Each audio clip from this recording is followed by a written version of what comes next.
Hey everybody, and welcome to another RCT2 review. Today we continue our round 5 reviews from H2H9. This is match number 2 between the Adventurers Club and the Manual Laborers. So we'll start out with Adventurers Club with Riverview Exposition, which was 80% built by Hydroportal, 18% by Scoop, 1% by Raunchy Russell, and 1% by Essential Ethiopian Police. This is a heck of a park, and definitely a crowd favorite based on the votes and the conversation here since this round. The idea here is we've got our Riverview Park here in presumably Chicago with ghosts. Ghosts everywhere. So the palette was adjusted, so we have all of the ghost peeps walking around. So we have this sort of abandoned city and abandoned theme park from the 20s 30s time frame, and just kind of ghosts rolling around the whole thing. Clever premise, a really interesting idea, and just a lot of cool details to see. So we started here zoomed in on the coaster, so let's take a look at this first. So this is Tornado. So we've got a couple of broken pieces of track here, but a nice kind of standard type layout. I love the real train here that's just kind of stopped and stalled. You have the crows here up on the top. Just lots of little bits and pieces of decay. Tower here in the middle, so very reminiscent of Tornado at Coney Island. So that's a nice detail there. It shows they did a little bit of research on this. But just fun to watch. It's cool to see these trains as well, just sort of glowing as they go around the whole track. I love the flashing, glowing blue lights also, so lots of nice little touches there. Same with the station itself. This carousel, hell of a carousel. Love the structure around it, one of the better carousel structures I think we've seen to date. Very 1920s, 30s-esque, I kind of feel like, very classic feel to it. 2 stories, 2 layers here, and a lot of carousel horses in here. So using the horse carousel platform from Kinos for our baseball park. The entrance itself here is kind of nice architecture, a little bit understated maybe compared to the carousel on this side. I love that the fence is closed here, and the ghosts, of course, are still walking through the middle of it. Nice archway here as well as we go over to our bobsled ride or flying turns. A little bit long for realistic flying turns, but still a cool use of the ride type that we don't see terribly often. The diagonal flying turns has become pretty popular these days, so it's nice to see that used here as well. A couple other highlighted rides here. We've got our splash boats, the Shoot the Chutes ride with some custom vehicles here that I would imagine Josh may have built for the team. A whip ride in the back, a couple other little smaller rides. This double Ferris wheel that's going opposing to each other, which is super cool. Another nice little park to harken back to some of the older rides. This is called the Thousand Islands. So love the stuck boats here, just kind of sitting in the stagnant water, and just all the nice little details, this plane and everything else. A big parachute ride here as well. And then if we spin it around, we've got this great facade of game stalls and little food outlets and things like that on the side of the coaster. And then you drop down on this side to our another couple of little rides here and some entries underneath of the space, like this little tent and the fire and everything like that. It's very cool the way that that's put together. So architecture-wise, outside of the park, we've got some very nice flats and just kind of apartment-type architecture throughout the whole space. Loving these turrets on either side. Of course, the Ghostbusters are here because, who are you going to call? One of the big things that this one did was use the half diagonals. We zoom out and you can see the entire edge of the park is done in the half diagonals. As I have said on this channel previously, I'm not the biggest fan of half diagonals used in long runs. This isn't really an exception, to be honest. I'm not a huge fan of the use. It just kind of feels forced for the sake of being forced. but you know, it is an aesthetic choice, and I think they committed to it well and certainly delivered a good result with it. Certainly a winning result. Spoiler as we get through. Uh, right here at the edge, be remiss to call out this little road underneath, and we have a police chase going on down here.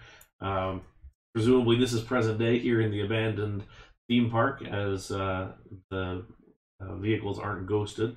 And then this beautiful little riverboat. I think we've seen riverboats time and time again in RCT, but this one has done really well. Lots of nice details, maybe a little smaller than most of them that we see, but it's done quite well. And I do like the little orange bits that make it brighter, call it out compared to the rest of this otherwise muted space. If we spin around to the backside of these buildings here, you also get a little bit further of the storyline of the park. So this whole thing's got a little deeper storyline itself. We have our kind of mob table up here with the various bits and pieces. We've got some glowing pieces here and there, as well as this mysterious glowing one in this well in the bottom of this basement here. So who knows what that may be. And then just all sorts of nice little interiors here. Buildings on the edge with an interior cutaway can always be somewhat of a trope in head-to-head, well, in RCT parks in general. But I like this one in that there's a lot of varied options and varied rooms, so it doesn't get too cluttered or feel too repetitive. Because I think a lot of times when you end up with a big hotel or something, it can be just one after the other, and it's kind of like, okay, well, why bother? But in this case, I think it's done pretty well. So very impressive for Hydra to bring an 80% share to this one, meaning he kind of ran this park here as a whole. Not surprising though, because he is somewhat of a machine as it comes to just build speed and everything else. But I think the aesthetic is really achieved well here, and Josh's team is maybe the best at this so far, is really getting this heavy landscape crunch and landscape detail in place. So you can see all the overgrowth in the attractions, all of the kind of debris and junk in the pathways itself. I mean, this is where their team seems to shine, is this sort of overgrown, less kept sort of area. So really kind of well done throughout the whole space for all of that. Lots of little details, lots of little things to pick up, and definitely a number of clickable things as well that I'd encourage you to take a look at here as we move forward. But great park, and definitely one of those instant classics, I think, just kind of based on the reaction. Alrighty, so the next park here is manual labor. This is Cosmic Infection, and we said 80% was a lot for Hydra Portal, but this one is 90% by Jaguar. 5% by Lotte, and 5% by In the Manual. So this is pretty much a solo park, which kind of makes it all the more impressive for me. As the name might imply, we've got this sort of space-themed park and a mysterious something here that's attacking. So this is maybe my favorite bit on the entire map, and we'll just get straight into that, is this sort of spinning portal with this sort of crackle and fuzz as the monorail comes out of this, and then these long tentacles of some kind of presumably dangerous creature come stretching out of there. So, I mean, the idea here, as you can see, is there's, you know, to the park's name, this Cosmic Infection. There's some kind of creature or virus or something that's coming around and kind of wreaking havoc. So you got all these buildings sort of broken apart, these very nice sort of industrial looking science-based things. Cool signage. Love this little Excelsior Lab sign here with the lightning bolt and the little decorative rocket ship coming up. So a lot of little details like that. Jaguar is great at that kind of stuff, and just really kind of you know, small little bits and pieces like that. You've seen some of the work that he's done here, as I reviewed on the channel previously. So you definitely know what he's capable of, and can do some pretty cool stuff. You can see this monorail. We saw it popping out of the one portal over here. Here's the other portal, so if we watch it disappear over here, we can see it kind of scoot over onto this other side. So nice little clever hack and things like that. Our big coaster here in the middle, so this is Cosmic Infection, as the name of the park may imply. Presumably a premier coaster, maybe using the Skyrocket cars. It's got a triple launch element here, so we have our first launch over through this inversion and over to this triple launch section where we saw it roll back up the spike and then down and around. Now we see it into this element here. Love this like dragon head skull thing maybe that's down here. Very impressive architecture, especially in monochrome. Right there, using some pieces really well that you might not otherwise expect together. Pretty decent coaster layout. You know, I think the inversion here, the sort of pretzel-esque loop, looks maybe a little bit chunky, just based on the piece shapes. But you know, that's a minor complaint, if anything. Pretty cool station here on this pad. We've got the sort of flying elements here with the propellers on the side, and kind of looks to be in the worst of this infected area per se. And we have all these little creatures that are cruising around. We have these eyeballs and just all sorts of things that you can kind of click on through the space. So definitely seems to be proceeding this way. Kind of wish we would have seen some more of these like portals with creatures coming through, or what that is. Kind of neat detail here on the back side of the lab building. You see all these like glass cases with the creatures inside of them. So we've got this like spider thing, we've got this other creature here, but then this one's sort of breaking out. So definitely some concern to be had. The back spike on the coaster is pretty cool. It breaks into this sort of lab of some kind of scale with all these generators and lightning and everything else. So pretty neat overall aesthetic there.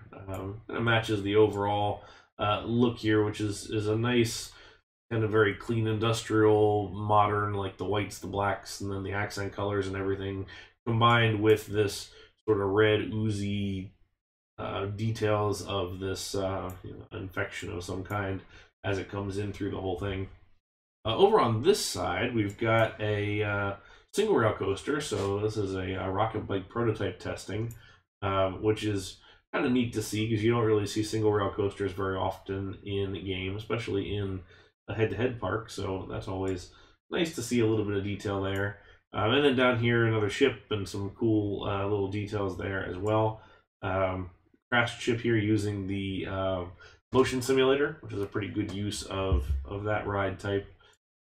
So lots to see. You know, on the whole, I think this park suffered a little bit just from being kind of out-contented, I suppose, for lack of a better word, by Riverview Expedition. There's just, I think, a lot more going on in the other park. It just felt a little more put together. But that's not to say that there aren't a lot of really good details in here, like this little rover and some other bits and pieces that you can kind of see. I definitely like the landscape. I think that's really well done. And some of the architectural details and things like that, it's kind of unique. It's a little less kind of stock stuff. And then just the way that this infection is sort of taking over the space and climbing up the parts of this building and things like that. That's definitely where the park excels, is all those little details that maybe just didn't quite come together as a whole. But that said, I think it still is a pretty successful park. It's certainly impressive that Jaguar carried this whole thing pretty much on his own, based on the size and the speed that it was probably done. So well done to him for that. Unfortunately, like I said, it wasn't quite enough. Adventurers Club took a landslide win here, 61-6, and continued to pull ahead in their division. But certainly successful on both parks, and the fact that we've made it this far through the game, or through the contest, with so few unfinished parks says a whole lot about the quality and skill so far of the teams. So anyway, that's it for today. So that covers us on round 5, match 2. Next up, we will cover match 3, and that will wrap us up for round 5. And then we'll roll into our final 2 rounds, and then the postseason. So until next time, thank you guys very much for watching, and have a great day. Bye now.